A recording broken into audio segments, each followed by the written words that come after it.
Hi, during convocation in May, one of the speakers mentioned this book, DIY Do It Yourself University.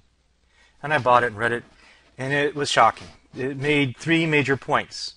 Colleges are too expensive. They're expensive due to support staff or student services bloat. And they basically point out that professors, rather than being content experts, are becoming disguised social workers.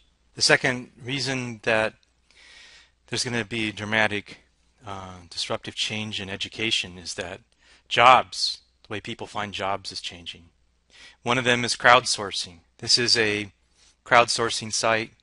One of the best examples is a company that was putting fluoride inside of toothpaste was wasting too much fluoride. They put it out on the net, and somebody said, well, charge the fluoride positive and the toothpaste negative, and there'll be no waste. And that was worth, I don't know, thousands of dollars. I know a fellow from Johns Hopkins who got his doctorate, couldn't find a job, got on, started crowdsourcing, and I believe he's still doing that full time today. The other major way that jobs are finding us are through portfolios. Here's a student of mine who created a portfolio last semester inside of Wikiversity. She was part of 4 projects: Poppet, Ham, Wind Tunnel, and Helicopter. Last semester, a fellow named Lamont Price from SAIC Corporation. He's a recruiter, headhunter, and he just recruits for NSA. And he was making a presentation to the engineering club, and the students asked him, well, how do we get on your radar screen? How do we find internships and jobs with you? And he goes, well, don't send resumes in at our corporate website. I mean, I get way too many each day to even look at them. He said, just start hanging out inside of LinkedIn. That's where I go searching for people. I look at what they're doing inside of LinkedIn, not Facebook, not MySpace. This Wikiversity portfolio is different than the portfolio inside of Canvas. The portfolio students build inside of Canvas dies when they graduate.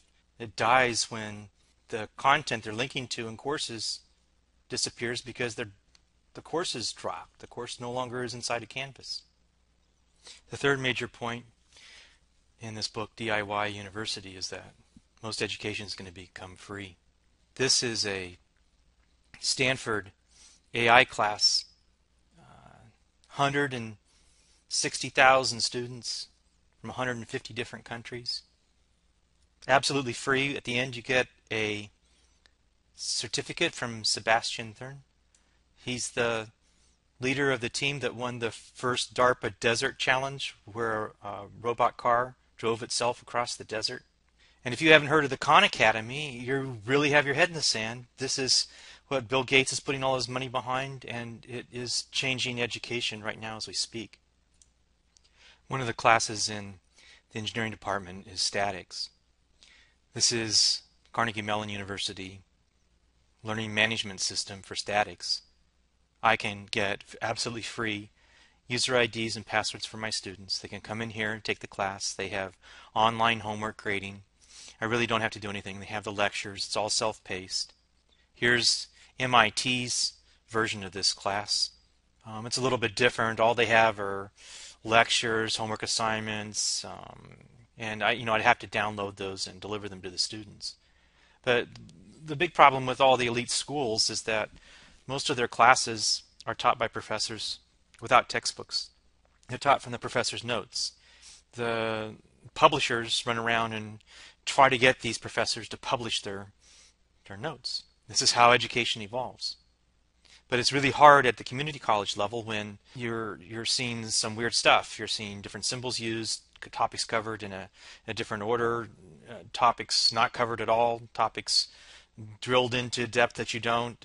The middle layers of schools in the United States harmonize most of these courses, and they become popular standard editions of them. It's really hard to go to these elite schools and just start using their courses. Between 1982 and 1987, I taught a course here at Howard Community College called Peripherals. By 1990, I turned that into a book here called The Printer Bible. 40,000 copies were printed. I earned about $8,000. The next book I went to write for Q. They said, no more. You're going to be write for hire. This was in 1990. At that point, I gave up on this model of being a content expert and turning that into a book. HEC gets its money from donors, the county, the state, and students. And then we give money to Canvas, which in turn gives money to Amazon.com. This is the new business model. I've been describing Wikiversity and Wikipedia to you. They're basically Canvas. Wikimedia is raising money, right? Like a nonprofit right here, so the instructor and the student are free. There's no overhead associated with buildings or parking lots. There's no overhead associated with student services or cafeterias. But there is no face-to-face opportunities, and we can talk about how Howard Community College can add value by adding face-to-face meetings to these kinds of courses, but that's what it needs to start thinking about. From an instructor's point of view, instruction is turned on top of its head. Instead of teaching, we are more customer service. People call us on the phone and we answer their questions. Instead of objectives and assessment, trying to tie those back to the world at large, we build knowledge bases, and we let the students out there tell us what they want to know. It's a totally different world. Building a support knowledge base is a much better educational activity I think we could be doing than learning Bloom's taxonomy and inside of Canvas mapping module objectives back to some overall course objectives. Here's what customer service looks like today. I had a problem with a car and I asked this question. I got a good answer for $25. This fellow has, let's see, 18,144 answers at $25 each. That's about $400,000. Let's say he gives half of that money to this website. That means over 4 years he's earned $200,000 just answering questions online. Pretty incredible. Hopefully I've convinced you that education is going to split up and the major elite four-year institutions are going to be like restaurants. Community colleges are going to be like soup kitchens.